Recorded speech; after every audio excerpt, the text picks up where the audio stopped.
uko iki kiganiro cy'uyu munsi guca kuri Ozone Info muri kano kanya. Reka dutangire n'iyi video. I have a message for the tyrants of Tehran. If you strike us, we will strike you. There is no place in Iran that the long arm of Israel cannot reach. And that's true of the entire Middle East. Ndaho ubutumwa abayobozi bose bo mu mujyi wa Tehran twatakwaga tuzabataka, kandi nta gace na kamwe ko mu gihugu cya Iran cyangwa se mu burasirazuba bwose bwo hagati ukuboko kunini ku gihugu cya Israel kutabasha kugera. Anga akaba ari amagambo yavuzwe na minisitiri mukuru w'igihugu cya Israel ariyo Benjamin Netanyahu mu nama ya 19 ya UN cyangwa se y'umuryango w'abibumbye irehuje ibihugu byinshi bitandukanye mu mujyi wa Washington muri Leta Zunze Ubumwe za Amerika. Uku guha agasupu igihugu cya Iran gikomeje gutera imitwe y'iterabwoba myinshi ikunda kubuza umutekano igihugu cya Israel inkunga. Benjamin Netanyahu yabwiye igihugu cya Iran yuko ukuboko kurekure kandi kuhambaye kw'igihugu cya Israel nta gace na kimwe mu gihugu cya Iran katabasha kugeramo.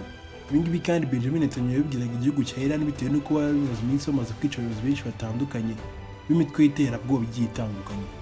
Tariki 27 z'ukwezi kwa 9 muri uyu mwaka, umuyobozi wari ushinzwe ibya politiki yewe Hassan Nasrallah y'imyaka 34 yaje kwicirwa mu gace ka Libani mu bitero byari binyuze mu kirere bikozwe n'igisirikare cya Israel cya IDF. Uyu nawe yaza kwivugana na Israel. Mbere yaho gato ku itariki 30 z'ukwezi kwa 7 Fuad Shukuru ngo akaba yari umuyobozi mukuru w'umutwe wa Hezbollah, nawe yari yaje kwicirwa mu mujyi wa Beirut muri Libani.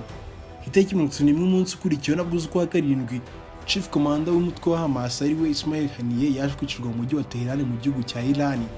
Ibi byose byerekanaga yuko igihugu cya Israel rwose ibyo bavugaga yuko ubwo kwabo guhambaye kandi gukomeye nta gace na kamwe batabasha kugezamo operasiyo za gisirikare zabo, yaba ari mu gihugu cya Iran ndetse no mu tundi duce twose dutandukanye two mu burasirazuba bwo hagati. Abayobozi bose b'imitwe y'iterabwoba bose bagiye bicwa bucece n'igihugu cya Israel cyangwa se na leta ya Israel bifashishwa muri kigo cyabo cy'ubutasi aricyo cya Mossad. Ubutasi bukuru bw'igihugu cya Israel bifatanyije n'igisirikare cyabo gikuru aricyo IDF babonye ko kwivugana abayobozi bose batandukanye bitaba bihagije, ahubwo bongeraho nimero yabo ya mbere y'umwanzi uhigwa nabo ariwe Yahya Ibrahim Hassan Sinwar. Uyu nawe akaba yari umuyobozi mukuru wa Hamas, nawe akaba yaraje kwivugana muri gisirikare cya Israel ku itariki 13 z'uku kwezi ku myaka ya 61 kandi akaza kwicwa n'igisirikare cya Israel mu majyaruguru ya Rafah, aho yari amaze imyaka n'imyaka yihishe igisirikare cya Israel cyaramubuze. Gusa ibitero bya Israel by'indege zitwara izo zizwi nka drone mu ndimi z'amahanga hakaba ari byemeje ko uyu mugabo Yahya Ibrahim Hassan Sinwar yaje kwicwa muri ibyo bitero. Mu gitero bagabwe muri kano gace ka Rafah muri Gaza, nabo batari biteguye yuko bazabona uyu mugabo ariwe Yahya Ibrahim Hassan Sinwar bitewe n'uko yari amaze imyaka myinshi cyane yihishe igihugu cya Israel kandi baramubuze. Amashusho agaragara buri wese kandi yahaye akamwanya gahagije ingabo zose z'igihugu cya Israel ni drone cyangwa se indege yitwara igisirikare imaze kurasa ahantu n'umugabo yari yihishe, nyuma bakaza kumenya ko nawe yapfiriye muri ibyo bitero bari bagabye. Byayemeza nko gutombora cyangwa se gutsinda ya mikino y'amahirwe ku gihugu cya Israel cyangwa se leta ya Israel. Nyuma yo kugira ngo igisirikare cya IDF cya Israel kivuga n'abayobozi bose b'imitwe y'iterabwoba yose yabuzaga amahoro n'amahwemo mu gihugu cya Israel, leta yari iyobowe n'umuyobozi w'impinduramatwara ushingiye ku idini rya Kisilamu ariwe Ali Hussein Khamenei. We n'abambari iyo bayoboye igihugu cya Iran batangaje ko batazigera bihanganira habe na gato ibikorwa byose igihugu cya Israel kimwe kirakora mu burasirazuba bwo hagati cyica abayobozi bose b'imitwe y'iterabwoba igiye itandukanye nk'aho bari kwica inkoko z'imirangi. Mu korohera kandi bivuye inyuma bavuze ko bagomba kwera ku gihugu cya Israel kandi buri gikorwa cyose bazakora cya gisirikare bagomba kuzakihangana bitewe n'uko bazabatera bo bashyizemo imbaraga zabo zose ibongeho n'iz'umurengera. Hashize iminsi mike cyane ku itariki 30 z'ukwa 10 ubwo twabonye ibisasu bya kuri 200 mu bwoko bwa ballistic missiles bituruka mu kirere cya Iran byerekeza mu kirere cya Israel bicuncumuka nk'imvura, gusa byose bikazimizwa bikiri mu kirere bitarabasha kugera hasi ngo bigire ikintu na kimwe byangiza ku butaka bwa Israel.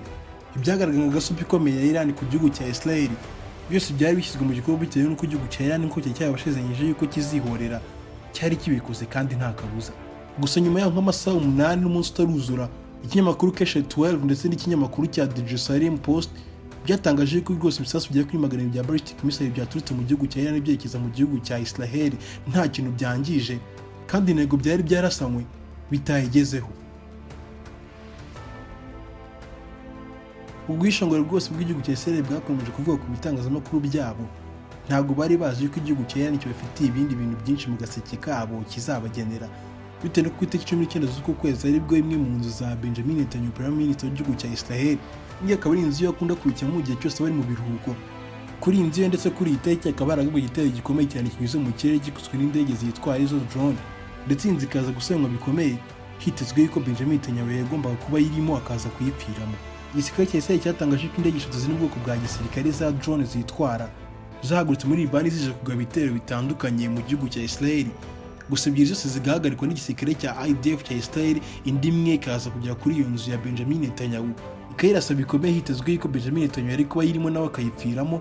Gusa nyuma y'iki gitero hashize amasaha 2, umuvugizi w'igisirikare cya Israel we Brigadier General Daniel Hagari hakaza gutangaza yuko rwose Benjamin Netanyahu Prime Minister w'igihugu cya Israel ataraherereye muri ino nzu kandi ameze neza atekanye. Sibyo gusa kandi amagambo yose yatangaje itangazamakuru igihe ritandukanye ryo mu isi, kandi uvuze ko izi ndege za gisirikare zo mu bwoko bw'indege zitwara izo drone zari ziturutse mu gihugu cya Libani zoherejwe n'umutwe wa hezbollah kugira ngo zose zitere ku nzu nyinshi zitandukanye ziherereye mu kano gace ka Caesarea, bitewe n'uko kano ari agace gatuyemo abanyapolitiki n'abayobozi benshi batandukanye b'igihugu cya Israel, bakaba aribo batuye muri kano gace gusa. Izi ndege za drone 3 zari zoherejwe mu kugira ngo zirimbure amazu menshi atandukanye y'abayobozi batandukanye b'igihugu cya Israel. Umuvugizi w'igisirikare cya Israel Brigadier General Daniel Hagari akaba yaratangaje yuko rwose ebyiri zabashije guhagarikwa, imwe isigaye ikaza kurasa urugo rwa Benjamin Netanyahu. Gusa hakaba nta muntu umwe wakomeretse cyangwa se watakarije ubuzima mu bantu bose bari bahereye muri ako gace. Ibyo leta ya Israel yakunze gukora kuva mu myaka ya kera kandi cyane mu duce twinshi dutandukanye two mu burasirazuba bwo hagati mu kugira ngo bagende bagaba ibitero bica abayobozi benshi bagiye batandukanye b'imitwe y'iterabwoba ndetse n'ibindi bihugu byinshi bitandukanye. Nabo muri kano kanya ibyo bitangiye kubageraho bitewe n'uko abayobozi babo nabo batangiye kujya bahigwa runono mu bitero bigiye bitandukanye kandi biri mu ibanga. Ese iyi ntambara hagati y'igihugu cya Israel ndetse na Iran urayibona ute? Israel ikomeje kuvuga ko guhagarika intambara mu gace ka Gaza ndetse na Rafa bitagomba guhagarara, kandi na Iran igakomeza kuvuga ko nibakomeza kwihorera bica abanyapalestina b'inzirakarengane nayo izakomeza kwihorera ku gihugu cyabo cya Israel. Iby'iyi ntambara biraganaye. Wari mushyashya kuri muyoboro wa Ozone Info kuri YouTube, ukaba wakunda kino kiganiro wakora like ndetse nashaka kugira ngo n'abandi bose babashe kubona kino kiganiro nawe bakunze. Sibyo gusa nibagirwe gukora subscribe. Mbifurije nyirwe mu byo mukora byose, muhaye muronke kandi kubagera iby'agaciro kuri uyu muyoboro. Naho gutaha.